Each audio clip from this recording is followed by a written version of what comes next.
Trousse, exercice numéro 10. Mesurez votre capacité physique et ou cardio-respiratoire au moyen d'une épreuve d'effort. Bonjour, je vous souhaite la bienvenue à cette séance de gestion du mode de vie donnée dans le cadre de ce programme. Avant de commencer, j'aimerais vous féliciter de nouveau d'avoir décidé de participer à ce programme et d'avoir franchi une autre étape importante en vue d'améliorer votre santé, d'atteindre votre poids idéal et de vous mettre en forme.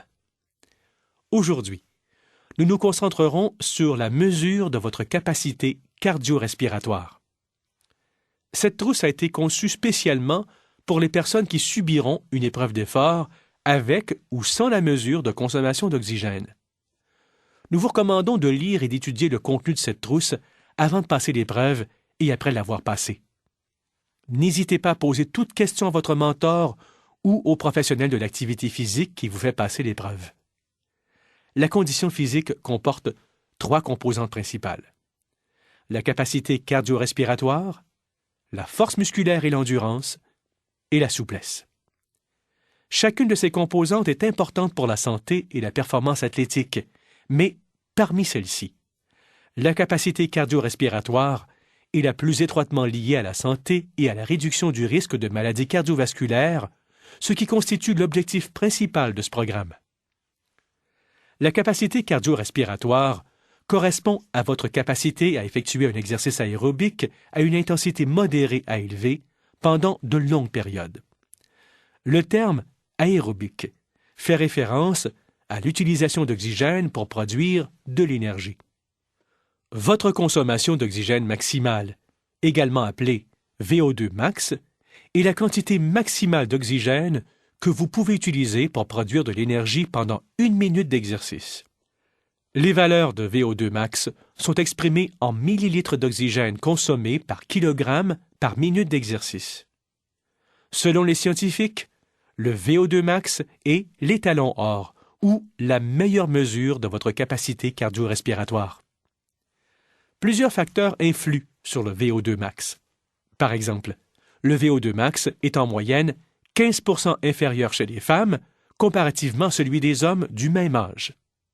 À partir de l'âge de 25 ans environ, le VO2 max diminue d'environ 1% par année. Chez les personnes physiquement actives, la baisse du VO2 max liée au vieillissement est réduite de 50%.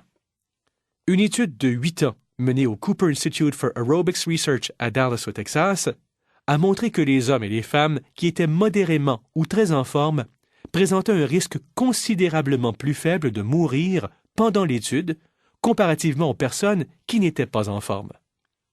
L'avantage d'une bonne condition physique a été clairement montré chez tous les participants de l'étude, quels que soient les autres facteurs de risque qu'ils pouvaient présenter, tels que le tabagisme, l'hypertension artérielle, la surcharge pondérale ou les antécédents familiaux de maladies cardiaques. Depuis la publication de ces résultats et de ceux d'autres études, une faible capacité cardio-respiratoire est dorénavant considérée comme un important facteur de risque de mort prématurée attribuable à une maladie cardiovasculaire et à d'autres causes. En fait, l'amélioration de la condition physique, si vous n'êtes pas en forme, diminue vos risques de mourir prématurément et procure un bienfait semblable à celui obtenu par un fumeur qui décide d'arrêter de fumer. Le VO2 max est également un des meilleurs indicateurs de prévision de la capacité d'une personne à exceller dans les exercices aérobiques ou les sports d'endurance, tels que la course de fond, le cyclisme ou la natation. Il a été démontré que la génétique explique environ 40% des valeurs extrêmement élevées de VO2 max observées chez l'élite des athlètes d'endurance. Ces athlètes sont nés avec un appareil cardio-respiratoire supérieur. On a évalué la performance d'un grand nombre d'athlètes d'élite au cours des années, entre autres Lance Armstrong. À l'âge de 16 ans, son VO2 max était supérieur à 80, soit près du double de la valeur moyenne observée chez un homme âgé entre 20 et 29 ans. Même à l'âge de 16 ans, Lance était destiné à devenir un cycliste de calibre international. Depuis, il a bien sûr gagné le Tour de France à plusieurs occasions. Tous ne manifestent pas un intérêt pour la condition physique liée à la performance, mais tous devraient s'intéresser à la condition physique liée à la santé. Pour des raisons de santé, La capacité cardio-respiratoire devrait être mesurée régulièrement de façon objective, tout comme nous mesurons le poids corporel, la glycémie et le taux de cholestérol sanguin. Je vous félicite d'avoir décidé de faire évaluer votre condition physique par un professionnel. Heureusement, la mise au point d'une nouvelle technologie rend la mesure du VO2 max peu coûteuse et facile à utiliser, et il est même possible de l'estimer en se servant des normes existantes. De nos jours, les tapis roulants et les vélos stationnaires sont les appareils les plus couramment utilisés pour mesurer la capacité cardio-respiratoire. La façon la plus précise de déterminer le VO2 max est de mesurer la quantité d'oxygène consommée pour chaque minute d'exercice au cours d'une épreuve d'effort graduée maximale sur un tapis roulant ou un vélo stationnaire. On parle d'un effort gradué, puisque l'épreuve commence par une intensité faible et la charge de travail augmente de façon progressive. Par exemple, dans le cas d'une épreuve sur tapis roulant, la personne commence en marchant lentement sur une surface de niveau. Par intervalle de 1 à 3 minutes, on augmente la vitesse ou l'inclinaison, ou les deux. Dans le cas des épreuves sur vélo, l'intensité est graduellement augmentée en ajustant la résistance ou la charge de travail. Il s'agit d'une épreuve d'effort maximal, puisque l'intensité augmente jusqu'à ce que la personne soit trop fatiguée pour continuer. Pendant l'épreuve cardio-respiratoire, la personne porte un masque léger et confortable. Le VO2 max est déterminé directement par la mesure de la quantité maximale d'oxygène consommée pour produire de l'énergie pendant l'épreuve d'évaluation de la condition physique. Si le VO2 max n'est pas mesuré directement, il peut alors être évalué en fonction de la durée de l'effort sur le tapis roulant ou le vélo. Même si elle est fréquemment utilisée par les médecins pour évaluer le VO2 max de leurs patients, la durée de l'exercice est une mesure qui peut entraîner une surévaluation du VO2 max chez de nombreuses personnes. En plus des épreuves d'effort graduées maximales, il est également possible de mesurer la capacité cardio-respiratoire au moyen d'une épreuve d'effort sous-maximale. Pour ce type d'épreuve, la personne n'a pas à fournir un effort maximal. Comme les épreuves d'effort maximal, la plupart des épreuves d'effort sous-maximal exigent de fournir un effort gradué. Dans la plupart des cas, les épreuves d'effort sous-maximal comprennent 2 à 4 stades de 2 à 3 minutes chacun. Il est également possible de passer une épreuve d'effort sous-maximal à stade unique sur un tapis roulant ou un vélo stationnaire.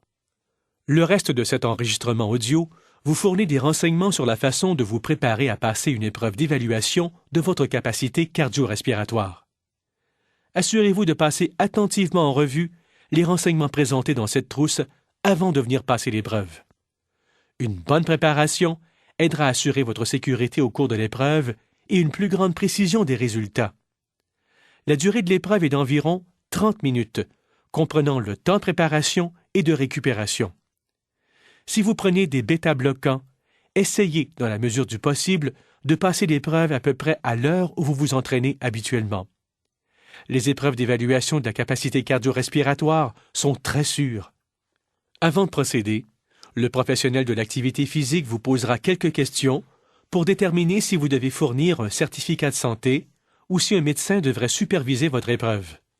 L'épreuve devrait être remise à une date ultérieure si vous faites de la fièvre ou si vous ne vous sentez pas bien le jour de votre rendez-vous. Vous devez vous habiller de façon appropriée pour passer l'épreuve. Portez des chaussures de course confortables et un t-shirt ample permettant le port d'un brassard muni de tensiomètre. Un moniteur de fréquence cardiaque peut être porté avec une sangle à la poitrine ou des électrodes DCG peuvent être utilisées aux fins de surveillance. Les femmes devraient porter une blouse ou un haut muni de boutons à l'avant et éviter les sous-vêtements ajustés tels que les collants ou les bas-culottes. Évitez de manger, de boire ou de fumer au moins 3 heures avant l'épreuve. À moins d'indications contraires, prenez tous vos médicaments comme d'habitude. Apportez avec vous tous les médicaments que vous prenez. Évitez autant que possible de faire de l'activité physique le jour de l'épreuve. Ne vous entraînez pas avant l'épreuve. On vous demandera de lire et de signer un formulaire de consentement éclairé dans lequel on explique les objectifs, les avantages et les risques associés à l'épreuve. Si vous avez des questions, le professionnel de l'activité physique y répondra.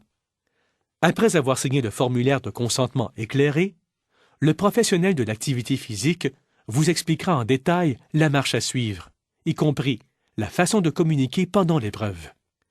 Même s'il est très peu probable que vous ressentiez un malaise, soyez attentif à tout symptôme qui justifierait d'arrêter l'épreuve. Vous porterez peut-être un masque confortable pour permettre l'analyse de l'air que vous exhalez pendant que vous faites de l'exercice. Le masque couvrira le nez et la bouche. Au cours de l'épreuve, vous respirerez l'air de la pièce. Au début de l'épreuve, vous commencerez à marcher ou à pédaler à une vitesse prédéterminée.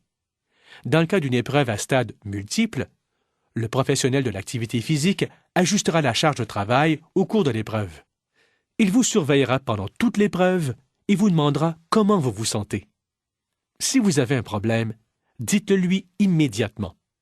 Au cours de l'épreuve, on vous demandera de fournir une évaluation globale ponctuelle de l'intensité de l'effort sur une échelle de perception de l'effort. Une copie de l'échelle est fournie dans votre trousse. Il s'agit d'une échelle de 6 à 20 avec des mots qui décrivent les cotes. Prenez connaissance des cotes et des descripteurs qui leur sont associés avant de passer l'épreuve. Normalement, le professionnel de l'activité physique vous présentera une copie de l'échelle vers la fin de chaque stade et vous demandera de choisir la cote qui décrit le mieux l'intensité de l'effort que vous fournissez. À la fin de l'épreuve, on prendra votre tension artérielle et votre électrocardiogramme. Ne descendez pas du tapis ou du vélo soudainement une fois l'épreuve terminée, à moins d'indications contraires. La période de récupération, qui fait aussi partie du test, se déroule en position couchée. Un mentor ou un professionnel de l'activité physique pourra répondre à vos questions concernant les résultats de votre épreuve d'effort. Voilà ce qui conclut ce que je voulais vous dire aujourd'hui. N'oubliez pas de revoir attentivement l'information fournie dans votre trousse, de répondre aux questions, de faire les devoirs et de déterminer à quel point l'information s'applique à votre situation personnelle. Vous réussirez mieux le programme si vous utilisez pleinement la documentation fournie. De plus, assurez-vous de discuter de toute question avec votre mentor. Continuez à participer à ce programme et vous réussirez. Finalement, rappelez-vous qu'il existe 2 types de personnes. Celles qui rêvent d'avoir du succès et celles qui se prennent en main et travaillent fort pour atteindre leurs objectifs. En attendant votre prochaine visite, je vous souhaite de passer une excellente journée en santé.